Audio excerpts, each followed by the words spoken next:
আসসালামু আলাইকুম ওরহমাতুল্লাহি ওবারাকাতুহু। কেমন আছেন ভাই বোন বন্ধুরা? আমি আপনাদের দোয়ার বরকতে আল্লাহর অশেষ মেহেরবানিতে ইনশাআল্লাহ ভালো আছি। আমি আজকে আপনাদের সামনে রুহানি কিতাব থেকে একটি তদবির দিয়ে দিলাম। আজকের তদবিরটি পরীক্ষিত এবং পরীক্ষিত, বারবার পরীক্ষা করা আজকের এই তদবিরটি আপনাদের সামনে দিয়ে দিলাম। আপনারা যাহারা কাজ করতে চান তাহারা অবশ্যই ইজাজত নিয়ে কাজ করবেন।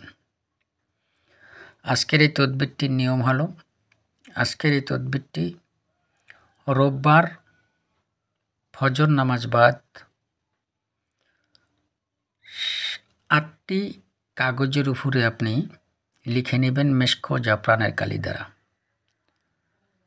8টি কাগজের উপরে মেশক জাফরানের কালি দ্বারা লেখার পরে প্রতিটি কাগজের নিচে নাম লিখে নেবেন অমুক বিনতে অমুক আলা মুহাব্বত অমুক ইবনে অমুক, অথবা অমুক ইবনে অমুক আলা মুহাব্বত অমুক বিনতে অমুক।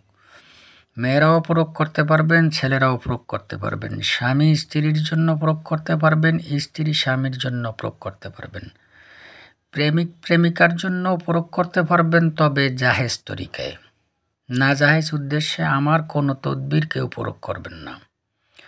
আজকের এই তদবিরটি আপনারা 8টি কাগজে লেখার পরে প্রথম কাগজটির ভিতরে একটি গোলমরিচ, সাদা গোলমরিচ রাখবেন। সাদা গোলমরিচ বানিয়ার দোকানে পাওয়া যায়। সাদা গোলমরিচের রাখার পরে আপনি কাগজটি পেঁচিয়ে আগুনে জ্বালিয়ে দিবেন। যতক্ষণ ধোঁয়া উঠতে থাকবে ততক্ষণ পর্যন্ত অপেক্ষা করবেন। তারপরে দ্বিতীয় কাগজটির ভিতরে 2টি সাদা গোলমরিচ রেখে আগুনে ফেলে দিবেন। যতক্ষণ ধোঁয়া উঠতে থাকবে ততক্ষণ পর্যন্ত অপেক্ষা করবেন। আবার তৃতীয় কাগজটির ভিতরে 3টি সাদা গোলমরিচ দিবেন।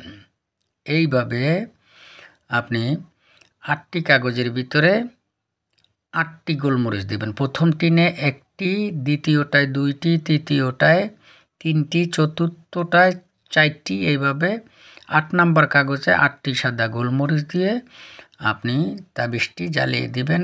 মাত্র 1 দিনের কাজ। আপনি পরীক্ষা করেন, আমি ঠিক যেইভাবে বলে দিয়েছি এইভাবে পরীক্ষা করেন, দেখবেন ইনশাআল্লাহ সঙ্গে সঙ্গে ফলাফল দেখতে পাবেন। আজকের এই তদবিরটি বারবার পরীক্ষিত তদবির। অবশ্যই আপনারা ইজাজত নিয়ে কাজ করার চেষ্টা করবেন। আপনারা কাজ করে যদি উপকার পান অবশ্যই মন খুলে আমার জন্য দোয়া করবেন। আল্লাহ হাফেজ।